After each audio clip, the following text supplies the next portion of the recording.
Subscribe करते वक्त bell icon को जरूर प्रेस करें जिससे लेटेस्ट एजुकेशनल वीडियोस का नोटिफिकेशन आपको मिलता रहे।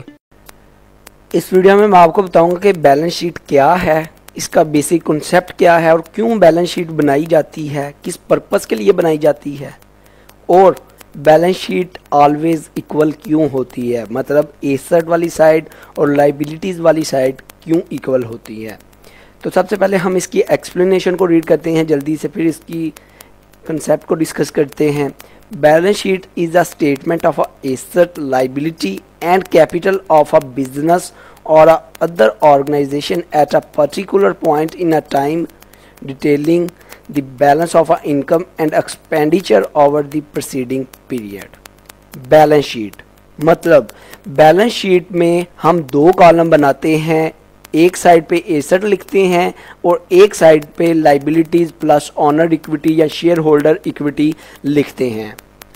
तो बैलेंस शीट का बेसिक जो पर्पस होता है कि बनाने का, कि बैलेंस शीट क्यों बनाई जाती है। बैलेंस शीट में एसेट वाली साइड पे हम ये लिखते हैं कि कंपनीज के कितने असासे हैं, कंपनीज के पास कितने एसेट्स हैं और कंपनीज की ऊपर जिम्मेदारियां कितनी हैं। इस बैलेंस शीट का बनाने का बेसिक पर्पस ये होता है कि जो कंपनी में लोग इंटरेस्ट रखते हैं, मतलब जो कंपनी के शेयर को ख़रीदना चाहते हैं या कंपनी में जो इन्वेस्ट करना चाहते हैं, जो कंपनी के सप्लायर हैं या कंपनी में कोई जॉब लेना चाहते हैं, वो कंपनी की एक फाइनेंशियल पोजीशन को देखें।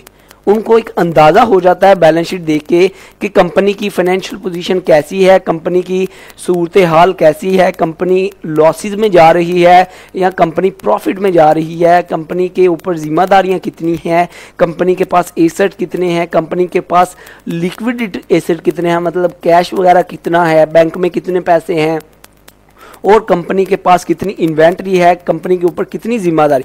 ये जो सारी चीज़ें हैं जो कंपनी में इंटरेस्ट लगते हैं लोग, उन्होंने देखनी होती है। वो बैलेंस शीट को देख के उसकी जजमेंट कर लेते हैं। अगर बैलेंस शीट ना हो तो फिर तो वो जाके कंपनी के कभी बैंक से पूछें कि बैंक में कंपनी के कितने पैसे हैं, कभी कंपनी से पूछें कि आपके पास कितना कैश है, कभी लोगों से पूछें कि इस कंपनी ने कितने लोगों का कर्जा देना है। तो ये बहुत परेशानी हो जाती है। तो इसलिए बैलेंस शीट बनाई जाती है कि लोगों को पता चले, जो कंपनी में लोग इंटरेस्ट रखते हैं या कंपनी का जो ऑनर है, जो कंपनी का ऑनर है वो कहता है मुझे दिखाओ कंपनी की क्या सूरत हाल है, कंपनी की क्या सिचुएशन है।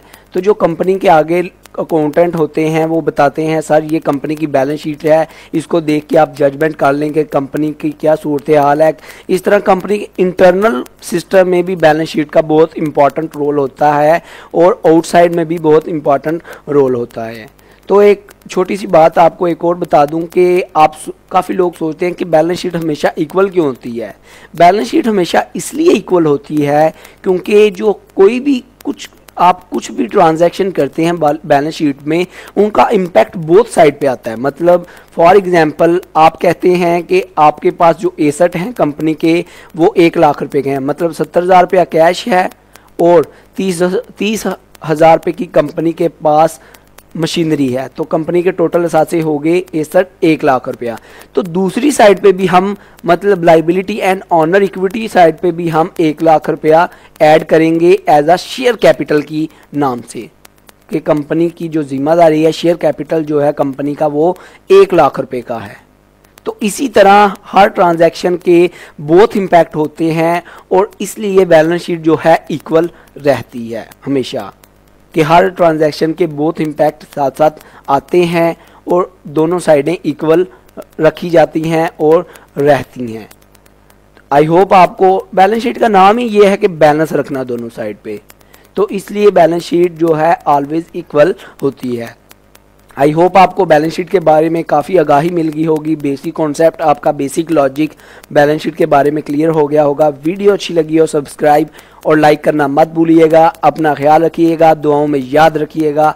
Good bye.